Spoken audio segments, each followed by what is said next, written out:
He was born into a legend, lived in a shadow so massive it could have crushed him. For years, the world refused to see him as anything more than Eddie Van Halen's son. Critics doubted him, fans hated him, and when his father died, the grief almost destroyed him. But today, Wolfgang Van Halen isn't just surviving that legacy, he's rewriting it. And what he's done in the last few years has left the entire music world speechless. This is his transformation. Before we dive in, make sure you hit that subscribe button because this story is unbelievable. 1991. Wolfgang Van Halen was born into a world most people only dream about. His father, Eddie Van Halen, was one of the greatest guitarists who ever lived. His mother, Valerie Bertinelli, was a famous actress. Cameras, fans, and the myth of Van Halen surrounded him before he could even speak. But here's the thing. His parents didn't want him growing up spoiled by celebrity. They wanted him to have a normal childhood. So while Eddie's guitars hung on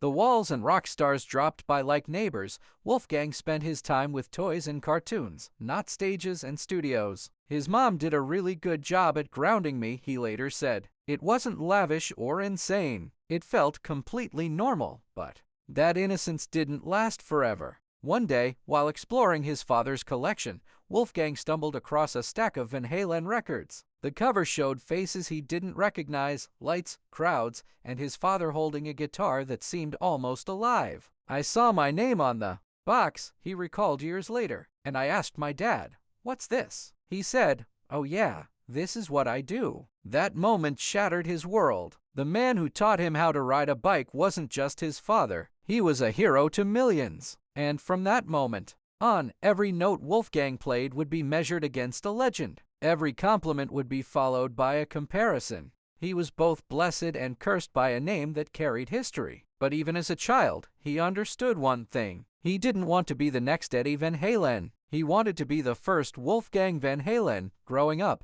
Wolfgang's world was deliberately quiet. His mother filled their home with warmth and structure. Family dinners, homework, laughter. For all the guitars and gold records, his early years were defined by routine. Eddie, when he was home, wasn't the wild, larger-than-life musician the public adored. He was gentle, patient, and surprisingly shy. He encouraged Wolfgang's curiosity but never forced him toward music. "He's the reason I do what I do," Wolfgang later said, "but he never told me what I had to be." That approach, half guidance, half freedom, planted the seeds of independence. It wasn't until Wolfgang was around 8 years old that music quietly took over his world. One day, his father handed him a pair of drumsticks and told him to start with the basics. No stage lights, no audience, just rhythm. Eddie put a stack of magazines on the table and said, "If you can hit these in time, that's what playing drums is." It was the most unconventional music lesson imaginable, but it worked. Wolfgang would disappear into his room for hours, pounding out rhythms until his hands hurt. His father would listen quietly from down the hall, a small smile on his face. Eddie didn't have to push. His son was pushing himself. By age 9, Wolfgang had developed real skill, even surprising Alex Van Halen, his uncle and drummer for the band. But for all his growing ability, Wolfgang's world remained small and innocent. He wasn't yet aware of the expectations waiting for him beyond those walls. His parents made sure he could enjoy being a child before he became anything else. In that safe, protected space, the foundations of his character were built. Humility, curiosity, and a quiet strength that would one day hold him up through unimaginable loss. By the time Wolfgang reached his teenage years, the quiet rhythm of his childhood began to evolve into something much louder and far more complicated. After years behind the drum kit, he found himself drawn to the guitar. It was inevitable. After all, he lived in a house where some of the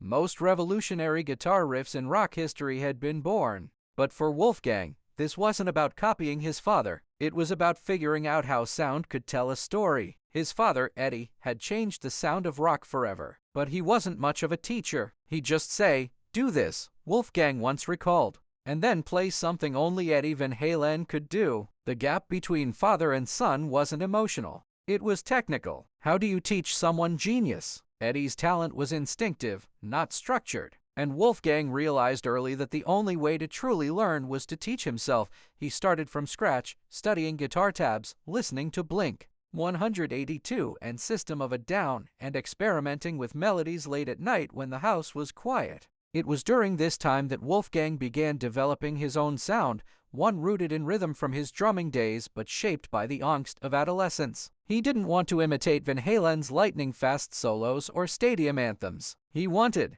something raw, real, and modern. It was important that I develop my own skills and my own sound, he told Spin. Otherwise, you'd just be listening to some shoddy Van Halen cover band. That mindset, half defiance, half self-protection, became his artistic foundation. But while Wolfgang was finding his voice musically, he was also discovering what it meant to live in the public eye. The press loved to mention his lineage more than his progress. Every new photo or rumor came with the same label, Eddie Van Halen's son. Even before he'd stepped onto a stage, people had already decided who he was and who he wasn't. Then came 2006, the year that would change everything. Eddie, whose health and personal life had been unstable for years, found renewed purpose in his son's talent. He invited Wolfgang to jam with him and his brother Alex. To everyone's surprise, the chemistry was real. Alex was floored when he learned that the powerful bass lines he heard through his headphones were being played by his own nephew. "That's Wolf?" he asked in disbelief. It wasn't just a proud family moment. It was the spark of something much bigger. When Eddie finally asked his 15-year-old son to officially join Van Halen as their new bassist, Wolfgang hesitated. He knew what people would say, that it was favoritism, not talent. Still, he agreed under one humorous condition. "I'll do it, but I'm not doing any bass solos." It was a teenager's joke masking a man's fear. He was stepping into one of the most famous bands in the world, surrounded by critics who already doubted him. Stick around because what happens next is brutal. For fans, Wolfgang joining Van Halen was scandalous, the ultimate act of nepotism. He was replacing longtime bassist Michael Anthony, a beloved member of the band. The backlash was instant and vicious. Wolfgang loved his father deeply, but the pressure was unbearable. "It was tough," he admitted. "I was there to support my dad, but I became the biggest enemy of every 40 to 50-year-old man out there. Every show, every note, was a test of legitimacy." People weren't just criticizing his playing, they were attacking him personally. Online forums exploded with hate. Concert reviews questioned his talent. For a 15-year-old kid, it was devastating. "That did a lot of damage to me," he said years later. He wasn't just trying to make music, he was trying to survive it, but Wolfgang proved himself. The 2007 to 2008 reunion tour with David Lee Roth silenced many critics, and even the band's 2012 album, A Different Kind of Truth, carried his fingerprints. He played every bass line with precision and power. Slowly, grudgingly, the haters started to quiet down, but the scars remained. After years of touring with Van Halen, Wolfgang craved something of his own. In 2013, he joined Tremonti, the band formed by Creed's Mark Tremonti, not as Eddie Van Halen's son, but as a working musician. He recalled one wild moment when he joined them in New Jersey. "I went over one night at midnight and learned the entire set, and the next day we were on tour." He recorded 2 albums with them, Cauterize and Dust, balancing his dual life as a member of Van Halen and as a man seeking freedom from his last name, but fate wasn't kind. In 2020, tragedy struck. Eddie Van Halen's cancer, first diagnosed in 2001, returned with a vengeance. On October 6, 2020, the world lost one of its greatest guitarists. For Wolfgang, it was the day his world collapsed. "Some days are better than others," he told Carson Daly through tears. "It doesn't seem like the pain will ever go away. The grief nearly swallowed him. I feel like crawling in a hole every day," he confessed. "But I know my dad would be really pissed off at me if I did." In the months that followed, Wolfgang poured that pain into music. Every chord was a conversation with a ghost. In 2021, Wolfgang released his debut album, Mammoth WVH. The title carried deep meaning. Mammoth had been the original name of his father's first band, years before Van Halen existed. This was Wolfgang's way of reclaiming the past while defining his future. Every instrument on the album, drums, bass, guitar, vocals, was performed by him alone. "It's 100% all me," he told NPR. "It's more pressure,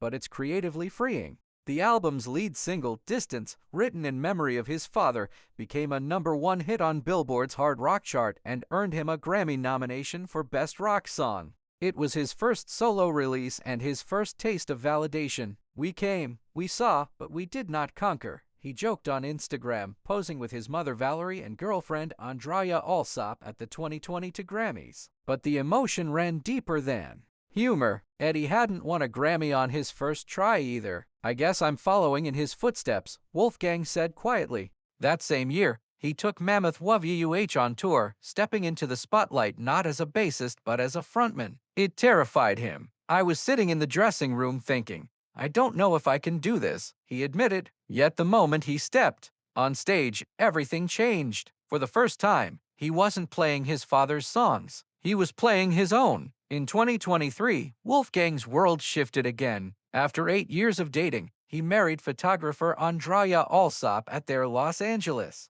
home, surrounded by 90 friends and family. During the ceremony, a recording of Eddie Van Halen's instrumental 316, the song he'd written for Wolfgang's birth, played as the groom and his mother walked down the aisle. "It was a way to include my dad," Wolfgang said softly. Valerie Bertinelli, glowing with pride, told people, "They really get each other. They're so comfortable together." That same year, Wolfgang released his second album, Mammoth 2, again, playing every instrument himself. His confidence had grown, but humility never left. "Luckily, people are starting to become fans of the music first and only then realize who my dad was," he told Guitar.com. In March 2024, he made headlines again, this time at the Oscars, performing "I'm Just Ken" alongside Ryan Gosling and Slash. Right when Ryan whips out his abs, there's a guitar tapping solo. He laughed. "And that's me. It was surreal," he admitted. "Not my normal place to hang around. I felt like a fish out of water." But for a moment, the world saw him for what he truly was, a musician, not a shadow. Wolfgang Van Halen's journey has been long, painful,